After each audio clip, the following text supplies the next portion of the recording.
오늘 본문의 배경은 다윗의 셋째 아들 압살롬의 반역대의 이야기입니다. 압살롬은 어떤 사람이었을까요? 성경에서 가장 잘생긴 사람이 압살롬이랍니다. 그게 어디 나오느냐? 성경에 나와요.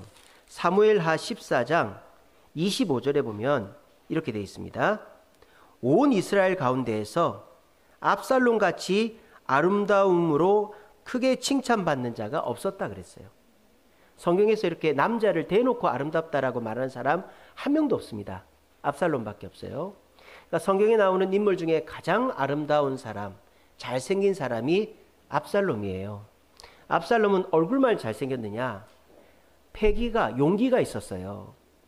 압살롬의 그 같은 어머니에게서 태어난 다말이 그 큰오빠, 그러니까 다윗의 큰아들인 암논에게 강간을 당합니다. 그러니까 이 같은 어머니 밑에서 태어난 이 압살롬이 자기 여동생이 강간을 당했으니까 참을 수가 없잖아요. 근데 자기 집안의 장손이고 세자 아닙니까? 암논은. 그런데도 이 압살롬은 머리를 써가지고 암논만 딱 죽입니다. 용기 있죠. 패기 있죠. 원수를 갚았어요. 그리고 이 압살롬은 굉장히 지혜롭고 치밀한 사람이었어요. 압살롬이 반란을 일으켰는데요. 그러면 반란을 얼마나 준비했느냐? 뭐 즉흥적으로 그렇게 한 게 아니고요. 4년을 준비했습니다. 4년을. 그걸 어디서 알 수 있냐면요. 이 압살롬이 다윗에게서 도망을 칠 때까지는 반역을 일으킬 생각이 없었어요. 네, 압살롬이 형님을 죽이고 자기 외할아버지 그술 왕 달메에게 도망을 쳤단 말입니다. 거기에서 있는데 다윗의 부하인 요압 장군이 왕이시여, 그래도 당신 아들인데 다시 데리고 오시지요. 그래가지고 이 요압의 중재로 다른 나라로 도망친 압살롬을 예루살렘으로 데리고 옵니다. 그렇게 해서 이 요압이 화해하시지요. 이렇게 했어요. 그래서 다윗이 이 압살롬을 안고 화해를 했어요. 근데 그때가 끝이었어요. 다윗이 다시 압살롬을 부르고 같이 밥을 먹고 같이 사냥을 다니고 전쟁을 다니고 그런 게 아니라 압살롬을 그냥 내버려 뒀어요. 그 순간부터 압살롬은 나는 이제 끝났다. 아버지가 나를 버렸다. 나는 이제 끈떨어진 연이다. 이렇게 딱 생각을 한 거예요. 그때 바로 반역을 한 게 아니에요. 그때서부터 4년 동안 준비를 하는 거예요. 굉장히 치밀하고 지혜롭죠.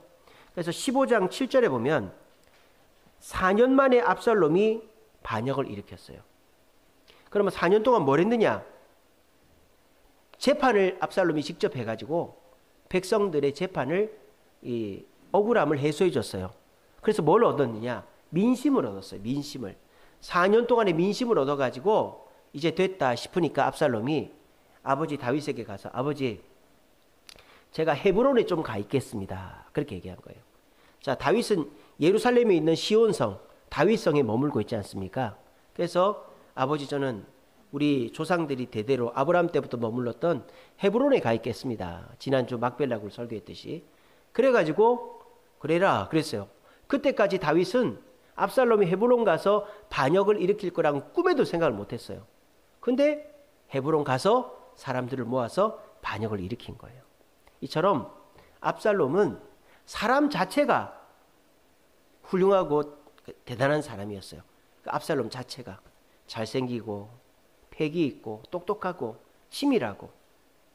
그에 반해서 다윗은 어땠을까요? 여러분, 다윗이 성경에 잘생겼다는 말이 있습니까? 물론 뭐 마음이, 얼굴이 붉고 마음이 이뻤다 그런 건 있지만 키도 작고 잘생기지 않았어요. 성경에 나오는 다윗이 패기가 있습니까?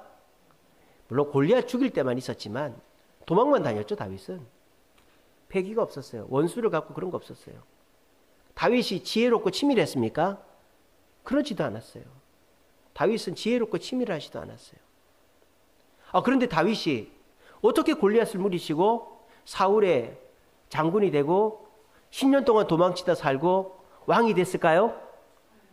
그렇죠. 하나님이 도와줬기 때문이죠. 바로 성령의 인도를 받았기 때문이에요.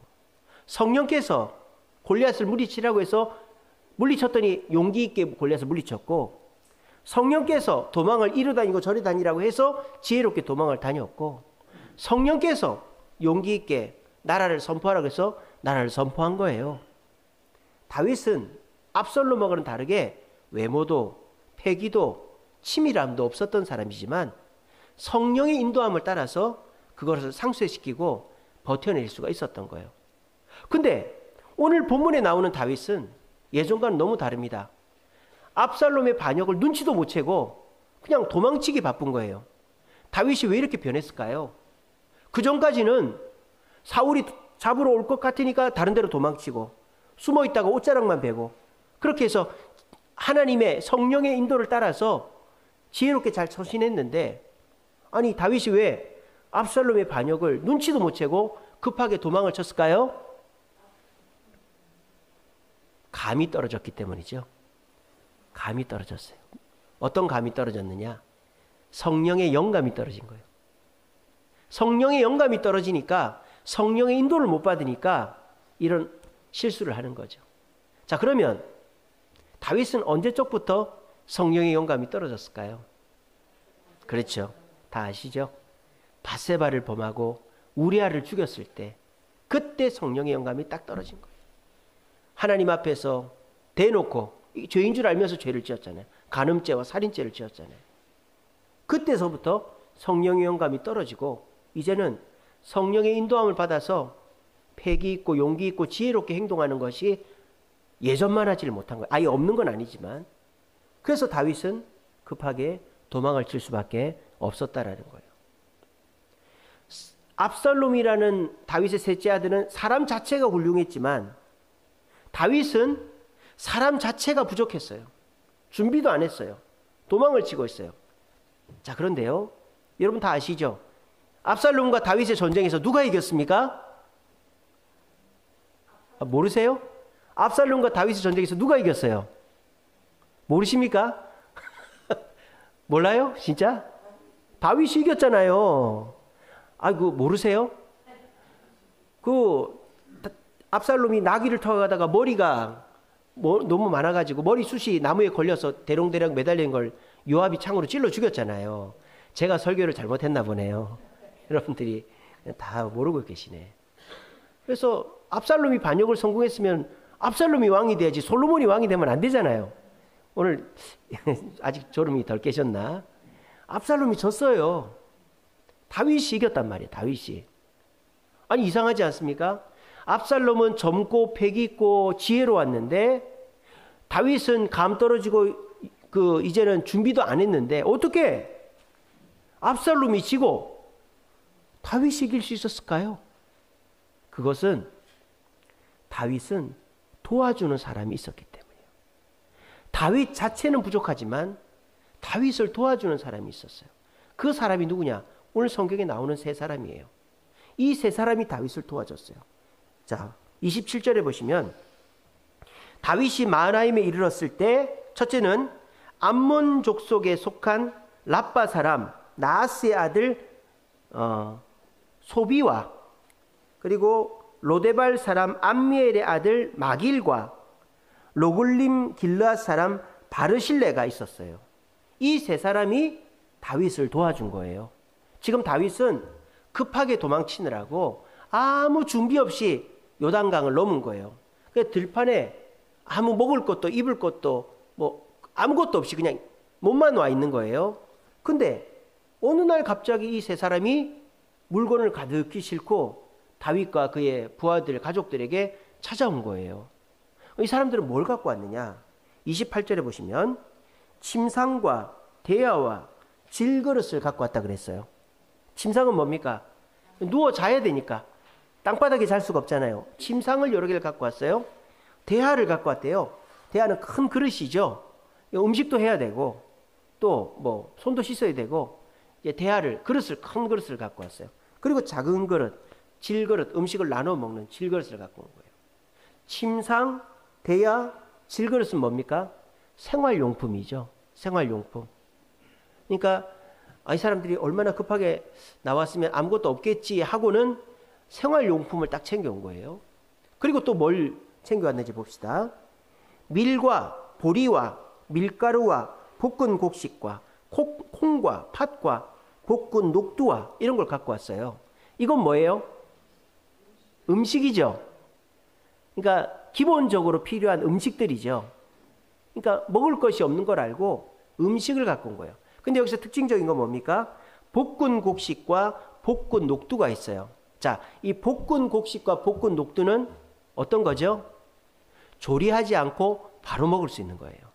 그러니까 이 사람들이 뭐까지 지금 얼마나 배가 고프겠나. 조리할 시간이 없으니까 바로 먹고 간식처럼 먹으라고 볶은 곡식을 갖고 온 겁니다. 또 뭘 갖고 온지 봅시다. 29절에 보시면 꿀과 버터와 양과 치즈를 가지고 왔어요. 꿀과 버터와 양과 치즈는 뭐죠? 음식 중에서도 고급 음식이죠. 고급 음식. 이거는 안 먹어도 다른 거 먹으면 되죠. 근데 이거는 먹으면 예를 들자면은 음식을 할 때 빵에다 치즈를 넣어서 먹으면 빵 맛이 더 좋고, 요리를 할 때 버터를 넣으면은 이제 고기 같은 거 튀길 수 있고, 그리고 꿀에 빵을 찍어 먹으면 맛있잖아요. 그러니까 꿀과 버터와 양과 치즈는 고급 음식이에요. 그럼 이 고급 음식을 누구 먹으라고 갖고 왔을까요? 그렇죠. 다윗 먹으라고. 왕이니까. 그러니까 이 사람들이 얼마나 세심하게 준비했는가를 아시겠죠? 이 소비와 마길과 바르실레가 정말 이렇게 세심하게 준비를 한 거예요. 그러면 이 세 사람은 이제 끈떨어진 연인데, 도망자인데, 압살롬이 왕이 됐는데, 이 도망자 다윗에게 왜 이렇게 정성을 다할까요? 궁금해서 저도 찾아봤어요. 이 세 사람은 왜 끈떨어진 연이고 이제는 쫓겨다니는 신세인 다윗을 이렇게 지극정성으로 준비하고 도울까? 성경에 나오더라고요. 먼저 나하스의 아들 소비가 어떤 사람인지 한번 봅시다. 사무엘하서 10장에 보면 나와요. 10장 1절에 보면 나옵니다. 사무엘하서 10장 1절에 보면 이렇게 되어 있습니다. 그 후에 암몬 자손의 왕이 죽고 그의 아들 한운이 대신하여 왕이 되었는데, 다윗이 이르되 내가 나하스의 아들 한운에게 은총을 베풀었다 돼 있죠. 자, 다윗에게 음식을 갖고 온 사람은 나하스의 아들 소비고, 여기 나오는 사람은 나하스의 아들 한운이죠. 한운은 누구고 소비는 누구냐? 한운은 나하스 왕의 큰아들이고 소비는 나하스 왕의 둘째 아들이에요. 이 나하스 왕은 이스라엘 사람이 아니에요. 암몬 사람이에요. 이방인이고 이스라엘과 적대국입니다. 그런데 다윗이 힘을 키워서 암몬 족속을 점령했단 말이에요. 뭐 빼앗지는 않고. 다윗의 세력 안에 암몬 족속이 있었어요. 다윗이 친하게 지내고 했는데 암몬의 왕인 나하스가 죽었단 말입니다. 그때 암몬이 사절단을 보냈어요. 조문객을 보냈다 이 말입니다. 우리 오늘 소석이 집사님 오셨는데 우리 남원까지 갔다 왔잖아요. 마찬가지로 조문객을 보낸 거예요. 나하스에게. 근데 나하스 다음에 왕이 된 첫째 아들 한운이 어떻게 했느냐? 다윗의 조문객들의 수염을 깎고 옷을 잘라가지고 망신을 준 거예요. 이 한운은 다윗한테 복종하기 싫다는 거를 그런 표를 낸 거죠. 그리고 신하들을 돌려보낸 거를 다윗이 봤어요. 열받습니까? 안 받습니까? 열받죠? 이놈의 자식이 아버지 죽더니 돌았나 이래가지고 군대를 일으켜서 암몬을 쳤어요. 그래서 암몬을 점령을 했습니다. 다시. 그러면 어떻게 할까요? 보통은 왕족을 씨를 말리고 나라를 빼앗겠죠.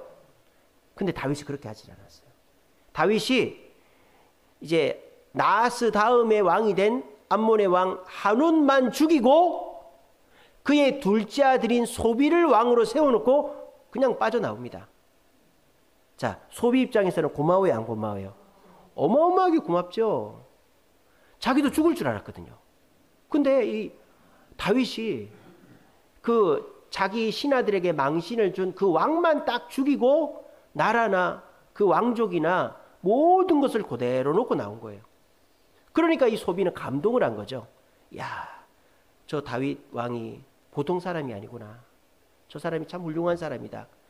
그래서 감동하고 감사하는 마음이 있어가지고 그 마음을 품고 있던 차에 다윗이 아들 때문에 도망쳤다는 얘기를 듣고 다윗이 끈떨어진 연이더라도 내가 은혜를 갚아야지 하고는 음식과 이 생활용품을 챙겨서 온 거예요. 이제 소비가 어떤 사람인지 아셨죠? 두 번째, 암미엘의 아들 마길은 누군가 또 봅시다. 어디 나오느냐? 이 사람은 9장 4절에 나와요. 9장 4절에 보면 왕이 그에게 말하되 그가 어디 있느냐 하니 시바가 왕께 아뢰되 로드발 암미엘의 아들 마길의 집에 있습니다. 이렇게 됐어요. 여기서 그가 어디 있느냐 할 때 그는 누구냐? 사울 왕의 손자 무비보셋입니다. 무비보셋이 누굽니까? 다리를 저는 요나단의 아들인데 사울이 죽고 도망을 치다가 떨어뜨려 가지고 다리를 저는 왕자가 무비보셋입니다. 근데 이 마길이라는 사람은 부자예요. 장사를 해서 부자가 됐어요. 근데 장사꾼들, 사업하는 사람들 그렇지 않습니까? 지금 트럼프 밑에 그 누굽니까? 예, 누구죠? 일론 머스크가 딱 달라붙어 있잖아요. 그거랑 똑같은 거예요. 이 마길도 사울이 초대 왕이니까 그 옆에 딱 달라붙어 있었던 거예요. 그런데 이 마길이 사울의 집안이 망하자 이제 사울의 집안을 좀 챙겨줘야 되겠다 해서 무비보셋을 자기가 돌봐주고 있었던 거예요. 근데 이 다윗이 사울의 집안에 남은 그 자손들을 찬다는 소식을 듣고 무비보셋의 종인 시바가 왕에게 가서 고자질을 한 거예요. 왕이시여, 무비보셋이 마길의 집에 있습니다. 이렇게 한 거예요. 시바가 뭐 상이라도 받으려고 그랬는지.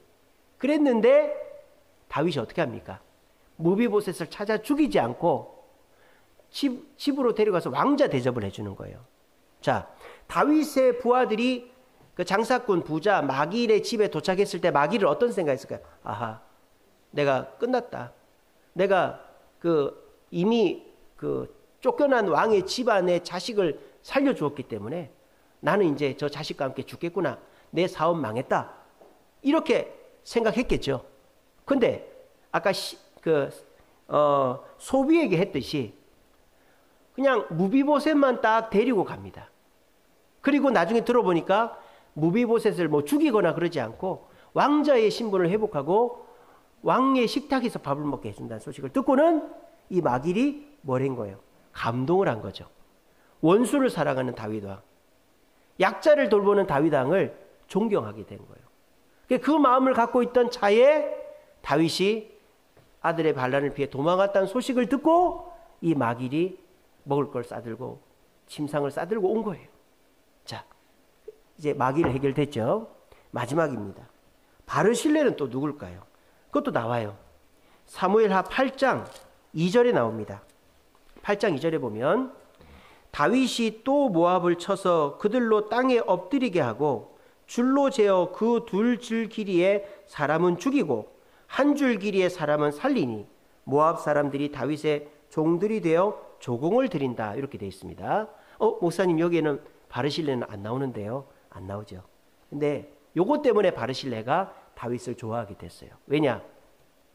이 모압이란 나라도 아시다시피 이스라엘과 적대국이죠.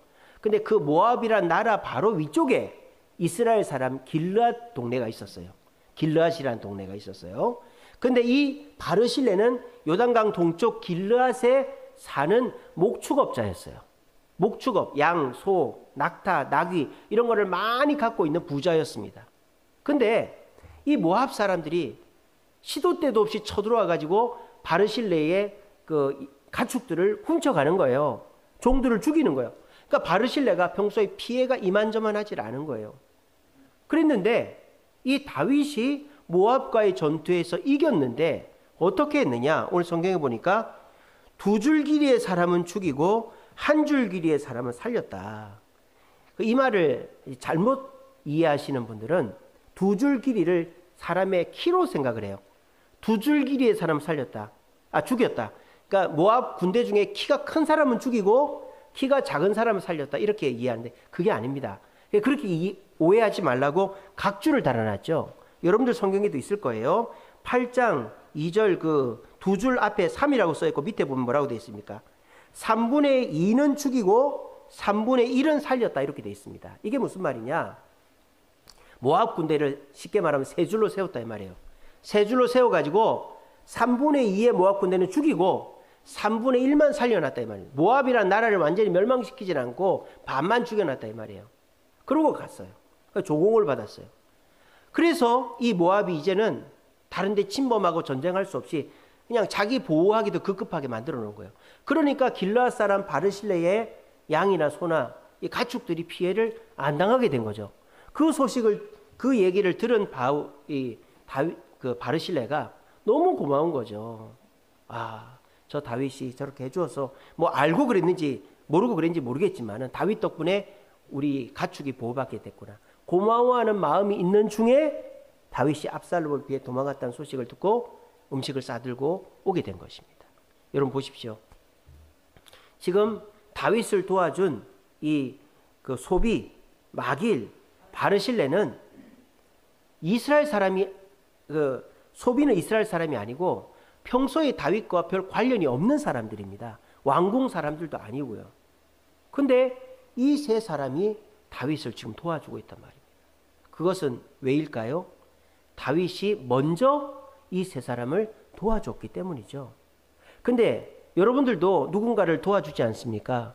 뭐 요즘도 후원도 많이 하고 기부도 많이 하지 않습니까? 근데 이렇게 다윗과 같이 어려움을 처했을 때 이런 얘기들이 흔치가 않잖아요. 요즘은 뭐 도와줘도 그냥 그때뿐이지 않습니까?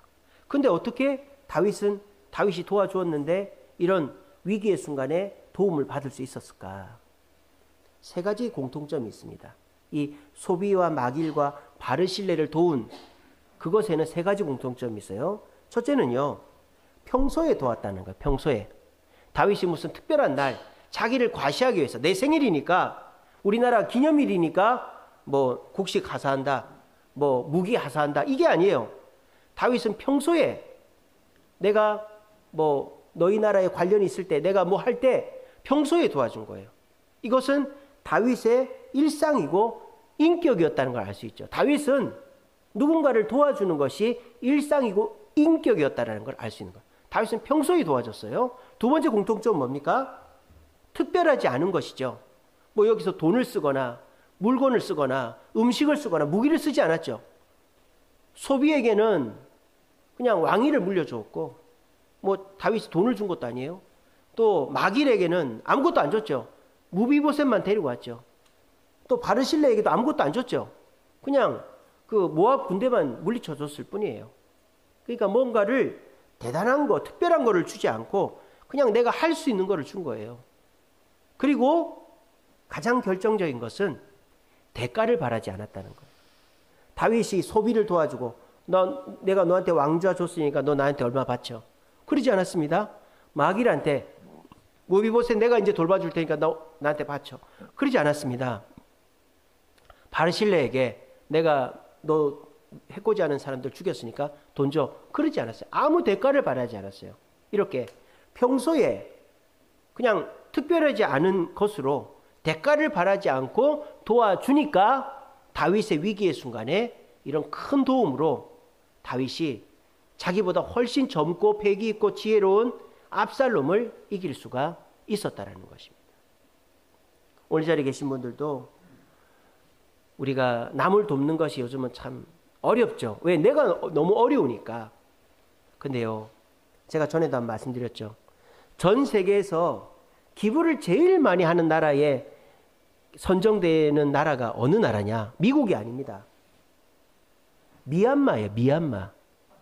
미얀마 아시죠? 지금 군사 독재 막 이렇게 쿠데타 일어나가지고 지금 군부 독재인 미얀마가요, 기부 서로 돕는 게 1, 2등을 다투고 있대요. 그 왜 그러냐? 다 못 사니까 그래요. 다 못 사니까. 그러니까 나도 못 살고 너도 못 사니까 내가 조금 남으면 너 같이 먹고 이렇게 되는 거죠. 그러니까 미얀마 사람들은 그 스님들이 불교국 아닙니까? 그 스님들 음식도 나누고 다 나눈다는 거예요. 그러니까 돈이 많아서 남을 섬기는 게 아니라, 특별하게 섬기는 게 아니라, 뭐 생일날 과시용으로 섬기는 게 아니라, 미얀마 사람들 평소에 내가 먹을 게 이만큼 있으면 반 잘라서 옆집에 주고, 그리고 뭐 내가 반 줬으니까 줘, 이러지 않고 그냥 그러고 넘어가는 거예요. 그러면 내가 먹을 게 없을 때 옆집에서 나를 도와주는 거예요. 그런 식의 나눔이 우리 대한민국 사회에 점점 줄어들고 있다는 거예요. 그러니까 요즘은 어떻습니까? 너는 너, 나는 나죠. 나는 너 행사 안 가고, 나는 너 나한테 안 도와줘도 되니까, 너도 안 와도 되니까 나도 안 가고 안 도와줄게. 요즘 사람들이 그래요. 젊은 애들은 더 하고. 그러니까 어떻게 됩니까? 내가 힘들어지면 진짜 힘들어지는 거예요. 옛날에는요, 힘들어져도 자살하거나 굶어 죽는 사람 없었어요. 여러분 옛날에 굶어 죽었다는 얘기 들어본 적 있습니까? 굶어 죽지 않습니다, 옛날에는. 근데 요즘 세상에 굶어 죽는 사람이 있어요. 아파트 옆집에 임대주택 아파트 옆집에서 굶어 죽어요. 썩은 냄새가 나서 들어가 보면 굶어 죽어 있는 거예요. 요즘같이 뷔페집에 가서 음식 이만큼 갖고 와서 먹기 싫은 거는 그릇 접시 뒤에 감춰놓고 그러고 슬쩍 나오고, 그렇게 음식 쓰레기가 넘쳐나는 이 세상에 굶어 죽는 사람이 있어요. 굶어 죽는 사람. 왜? 나누지를 않으니까. 너는 너 나는 나로 사니까 결국 내가 힘들어질 때 너는 너 나는 나 했잖아.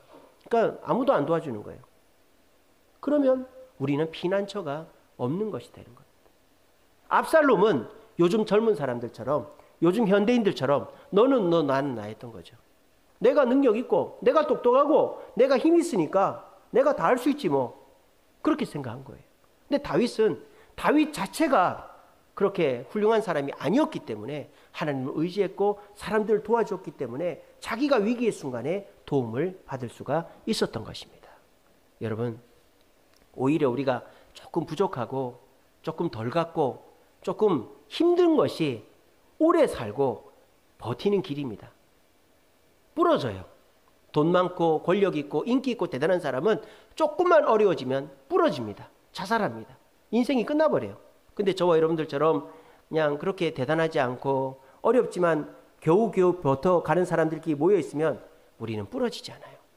여러분, 여러분들에게는 피난처가 있습니까? 나의 피난처는 내 자신이 아니에요. 내 능력이 아니에요. 나를 도와줄 것 같은 돈 많고 권력 있는 사람이 아니에요. 바로 내 주변에 있는 약자들이 나의 피난처가 되는 것입니다. 여러분들의 마음속에 이 사람은 이래서 싫고 저 사람은 저래 싫고 저 사람이 날 도와줄 것 같으니까 저 사람만 봐야지. 그러다가 그 사람 안 도와주면 끝이에요. 근데 평소에 이 사람도 돕고 이 사람도 돕고 같이 어울려 살다 보면 어느 구멍에서 벼뜰지 모른다고 나를 도와줄 사람이 있게 되는 것입니다. 우리 사실 기억하시고, 우리에게 항상 좋은 날만 있는 게 아니라 어려운 날이 있을 줄로 알고 평소에 대가를 바라지 않고 내가 할 수 있는 만큼 도와줌으로 우리의 피난처들을 만들어가는 저와 여러분들 되시기를 간절히 바랍니다. 말씀을 맺겠습니다. 아까도 말씀드렸다시피 압살롬은 졌고 다윗은 이겼어요. 그럼 압살롬이 왜 졌을까? 능력이 많고 대단한데. 압살롬은 사람을 소중하게 생각하지를 않았습니다. 그 대표적인 예가 뭔지 아세요? 압살롬 옆에 사람이 많이 있었어요. 장관도 있고 제사장도 있고 장군도 있고 그 조언을 해주는 책사들도 있었어요. 근데 압살롬은 자기중심적이었어요. 어떤 예가 있냐면 압살롬에게는 아히도벨이라는 똑똑한 사람, 책사가 있었어. 아히도벨. 그래서 압살롬이 헤브론에서 나라를 선포하고 다윗이 도망간 걸 알고는 이제 내가 주도권을 잡았다. 그래서 물어봅니다. 우리가 어떻게 해야 이 나라를 완전히 장악할 수 있겠냐? 아히도벨은 뭐라고 그랬는지 아세요? 전하, 지금 당장 다윗을 쫓으세요. 그래서 다윗을 죽여야 됩니다. 지금 당장 죽여야 됩니다. 아히도벨이 딱 그렇게 했어요. 근데 웬일인지 압살롬은 그 얘기를 듣고는 시큰둥한 거예요. 그래? 다른 생각 가진 사람 없어? 물어보니까 옆에 있던 후세라는 사람이, 전하, 저는 이렇게 생각합니다. 전하가 이미 왕이 됐지 않습니까? 다윗이 도망치지 않습니까? 전하는 이미 왕입니다. 뭐 그렇게 급합니까? 전하, 천천히 하시죠. 폼나게 하시죠. 전 이스라엘 땅에 전국에 있는 남자들 다, 군인들을 다, 예비군들 다 모으십시오. 그래서 군인들을 다 모아가지고 그 큰 군인으로 압도해서 다윗을 공격하면 전하가 아버지를 죽인 왕이라는 오명도 안 쓰고 전하가 손쉽게 왕자를 차지할 수 있을 것입니다. 이렇게 딱 했어요. 자, 아히도벨은 빨리 죽여라. 후세는 군사를 모아서 폼나게 가자. 압살롬은 누구의 말을 들었을까요? 후세의 말을 들었어요. 왜? 폼이 나야 되니까. 폼이 나야 되니까. 내가 아버지를 죽인 페이르나라는 오명을 덮어쓰기 싫고 군대를 많이 데리고 폼나게 가고 싶으니까. 후세의 말을 들어. 그래서 압살롬이 진 거예요. 후세가 누구였어요? 다윗의 스파이였어요. 다윗의 비밀. 그렇게 이제 압살롬을 설득시켜 놓고 이 후세가 얼른 다윗에게 가가지고 전하, 압살롬을 일단 중지시켜 놨으니까 빨리 요단강을 건너라. 그래서 다윗이 무사히 요단강을 건넌 겁니다. 그리고 아히도벨은 아하, 이 압살롬이 어리석구나. 지밖에 모르는구나. 남의 말 안 듣는구나. 이 압살롬 이제 끝났다. 그래서 아히도벨은 직감하고 고행에 가서 목매달아 자살했어요. 압살롬은 자기는 똑똑했어요. 하지만 주변 사람들 말을 안 들었어요. 그리고 주변 사람들을 돕지 않고 자기 멋진 거, 자기 폼나는 것만 생각했어요. 그게 결과적으로 부러진 거예요. 압살롬. 우리도 마찬가지입니다. 주변의 사람들의 말을 귀 기울여야 됩니다. 여러분들의 피난처가 무엇일까요? 돈 많은 사람, 여러분들의 통장 잔고 경험, 물론 그런 것들도 여러분들 도울 수 있겠지만 여러분들이 도움 받을 만한 그 사람이 없어지고 통장 잔고가 줄어들고 하면 어떻게 하겠어요? 그러면 이제 끝났겠네요. 그래도 살아야 될 거 아니에요. 어떻게 살아남을 수 있을까요? 우리의 최고의 피난처는 예수님인 줄로 믿으시길 바랍니다. 예수님이 우리의 최고의 피난처죠. 여러분들 그래서 교회 나오는 거 아닙니까? 예수님이 내가 예수님께 예배만 드리고 봉사만 하려고 하는 거 아니잖아요. 헌금만 하려고 하는 게 아니잖아요. 내가 어렵고 힘들 때 예수님의 도움을 받고 은혜도 받고 천국도 가려고 우리 교회 다니는 거 아닙니까? 봉사하고 헌금하는 거 아닙니까? 예수님이 우리의 최고의 피난처입니다. 근데 지금 여러분이 힘들고 어려울 때 예수님의 도움으로 버티고 계십니까? 예수님이 여러분의 피난처가 되어주고 계십니까? 그런 예수님의 돌봄을 받고 있습니까? 그렇지 못하다면 그게 왜 그럴까요? 아까 제가 말씀드렸죠? 서로가 도와주는 것은 평소에 특별한 거 아니더라도 대가 없이 도와주는 게 서로에게 도움을 받는 거라고. 우리가 평소에 특별하게 기도원 가고 그러지 말고 평소에 주일 예배 잘 드리고 또 평소에 내가 할 수 있을 만큼 봉사하고 직분 잘 감당하고 평소에 내가 할 수 있는 만큼 정성껏 예물 드리고 그렇게 평소에 주님 앞에 대가를 바라지 않고 예배하고 봉사하고 헌금하는 삶을 사는 자는 우리 예수님이 어려울 때 1순위로 도와주실 거예요. 제가 지난주도 말씀드렸다시피 하나님은 절대 벌을 주는 분이 아닙니다. 하지만 버려두는 분이죠. 근데 예수님 말씀대로 예배하고 봉사하고 예수님을 가장 중요하게 생각하는 사람은 1순위로 도와주는 거예요. 근데 내가 먼저 살아야 되고 내가 먼저 즐거워야 되고 내가 먼저 즐겨야 된다는 생각으로 주님을 2순위, 3순위로 돈보다도 놀러 가는 것보다 친구보다도 내 취미보다도 예수님을 더 뒤로 미루면 예수님도 여러분들을 뒤로 계속 미루는 거예요. 아시겠죠?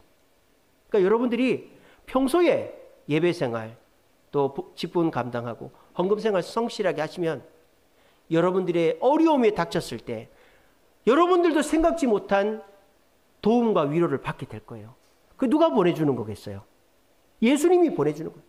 생각도 못한 사람이 와서 도와주고 생각도 못한 도움이 오고 생각도 못한 손님이 오고 이런 것들이 내가 평소에 주님 앞에 바르게 예배하고 직분 감당하고 내가 정성껏 헌금할 때 예수님도 나의 피난처가 되어주시는 거예요. 또 여러분들의 피난처가 뭐가 있을까요? 여기죠. 이 주세움교회. 우리 성도들이 여러분들의 피난처입니다. 여러분 이 세상에 똑똑한 사람, 돈 있는 사람, 내가 도와줄게 하는 사람 치고 잘 안 도와줍니다. 근데 오히려 잔소리하고 말이죠. 야단치고 말이죠. 그런 사람들이 오히려 더 츤데레처럼 도와줘요. 우리 성도들 서로 찢고 볶고 싸울 때도 있습니다만은 여러분들만큼 우리 서로만큼 서로를 잘 알고 그리고 우리가 장례가 나면 찾아가지고 결혼식 하면 찾아가지고 우리는 다 그렇게 하잖아요. 세상 사람들은요. 지도 나한테 안 하는데 나도 안 가. 지도 나 부조 아닌데 나도 안 해. 세상 사람들은 지도 나한테 인사하는데 나도 안 해. 그러죠. 근데 교회는 그렇게 합니까? 성도들은 그렇게 합니까? 그렇게 안 합니다. 성도들은 나한테 결혼식 안 와도 우리 성도 결혼식 무조건 가줍니다. 돌잔치 안 와도 가줍니다. 교회 행사 안 와도 교회 예배 빠져도 자기밖에 몰라도 교회 성도들은 저 사람은 교회 행사도 안 오는 사람이니까 그 가서 부조하지 마. 저 사람은 교회 뭐 행사도 안 오니까 저 사람은 가서 뭐 도와주지 마. 그러는 사람 누가 있어요? 아무도 없어요. 오히려 그런 사람 더 도와주죠. 감동해서 또 교회 우리와 함께 하자고. 그런 것이 교회입니다. 여러분, 그럴듯하게 말 많이 하고 도와주겠다고 하는 사람 믿지 마세요. 이 주세움교회 성도들 때로는 여러분들한테 뭐 모진 소리도 하고 힘들게 할 때도 있겠지만은 우리 성도들만큼, 우리 직분자들만큼 여러분들을 위해 기도하고 도와주는 사람이 없어요. 여러분들의 피난처는 이 주세움교회고 우리 성도들인 줄로 믿으시길 바랍니다. 또 우리 피난처가 어디 있을까요? 우리 가정이죠. 아이 목사님, 전 집에 들어가기 싫은데요. 가정이 우리의 피난처예요. 여러분들이 가정에서 피난처를 잘못 만들어놨기 때문이에요. 평소에 너는 너 나는 나 밥도 따로 먹고 시간도 취미도 다 따로 가지고 그러니까 가정이 피난처가 안 되죠. 평소에 하루 3끼 중에 한 끼는 꼭 같이 먹고 대화의 시간을 갖고 그리고 서로가 약점 잡아서 공격하려고만 하지 말고 어려운 일 있으면 도와주고 그렇게 하다 보면 변화가 되는 거예요. 어떤 분이요, 평소에 자식들한테 함부로 하고 마누라한테 함부로 하는 아빠가 있었어요. 그러니까 애들이 아빠를 아빠로 여기질 않는 거예요. 불러도 대답도 안 하고 어디 밥 먹으러 가도 엄마만 데리고 가고 뭐 그런 거예요. 근데 이 아빠가 교회를 나오고는 정신을 차린 거예요. 그래가지고 뭐 그렇다고 해서 자식들이 변하겠나, 마누라가 변하겠나. 하지만은 내가 그래도 교회 다니고 말씀 듣고 하는데 그래서 이 아빠가 마누라한테 아이들한테 함부로 하지 않고 성실하게 하려고 애를 씁니다. 그랬더니 어떻게 됐느냐, 애들이 달라지는 거예요. 달라져가지고 아빠 생일날 선물도 하고 이제는 여행 갈 때도 엄마만 데려가는 게 아빠도 데려가고 그렇게 해서 가정이 천국이 됐다는 얘기를 제가 들은 적이 있어요. 우리 몸도 그렇지 않습니까? 우리 몸이 지금 너무 아프지만은 6개월만 관리 잘하면 새 피부, 새 피 다 새로 납니다. 조금만 관리하면 그렇게 돼요. 여러분, 가정이 나의 피난처가 될 수 있어요. 지금부터 6개월만 여러분들이 잘하면 됩니다. 이처럼 피난처를 멀리서 찾지 마세요. 예수님이 우리의 피난처 되시고 우리 성도들이 여러분의 피난처이고 우리 남편, 아내, 자녀들이 내 피난처가 되는 거예요. 근데 압살롬처럼 내가 돈이 있고 내가 재산이 있고 내가 지금 직장 잘 다니고 뭐 자식 새끼 필요 없고 마누라 필요 없고 나 혼자 잘 살 수 있어. 부러집니다. 나중 가서 힘 떨어지고 돈 떨어지면 그만큼 비참한 사람은 굶어 죽어요. 굶어 죽어. 여러분, 여자는 혼자 살아도 남자는 절대 혼자 못 살아요. 이처럼 우리에게 있어서 조강지처가 최고고 자식이 최고예요. 또 이 주세움교회 뭐 그렇게 특출난 사람 없지만 우리 성도들이 여러분들을 태어나서부터 죽을 때까지 함께 할 것입니다. 부모는 일찍 돌아가세요. 자식들은 형제들은 멀리 살아요. 자식들은 잘 안 찾아요.